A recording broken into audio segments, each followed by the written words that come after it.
Uminit ngayon ang tensyon sa 15 All-Star na si Kevin Durant at mukhang magkagulo pa sa kanyang trade rumors dahil ayon mismo sa ESPN hindi lang ang San Antonio Spurs ang may malakas na puwersa para kunin itong si Kevin Durant dahil ang Houston Rockets at Miami Heat mukhang gagawin din ang lahat makuha lang si Kevin Durant.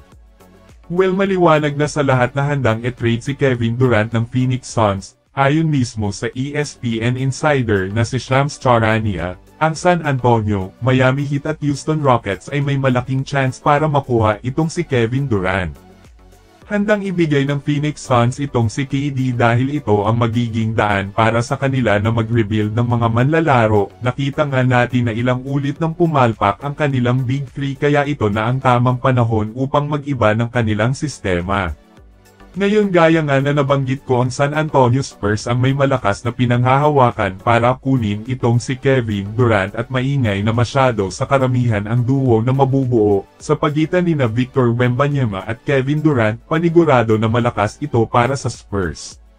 Sa isa kong video nabanggit nga natin na ang Houston Rockets ay nangangailangan ng isang gabay ng isang superstar na manlalaro dahil ang kanilang lakas ngayon ay nagmula sa mga batang manlalaro din, kaya ang pagkuha nila kay Kevin Durant ay tamang-tama ito para maging balanse sa kanilang ginagalawan. Nakaupo ang Houston Rockets sa number 2 sa West nitong season pero hindi sila nakalusot sa lakas ng Golden State Warriors at ang resulta natalo sila.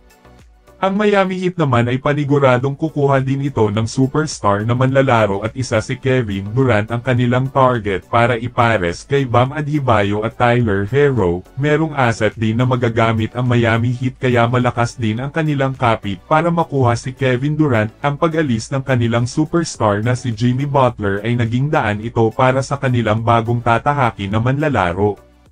Si Kevin Durant sa season na ito ay may average game na 26.6 points at 6 rebounds at 4.2 assists per game while shooting with 52.7% field goal, at hindi hadlang ang kanyang edad dahil makikita naman natin lahat na meron pang lakas ang 15 All-Star na si Kevin Durant.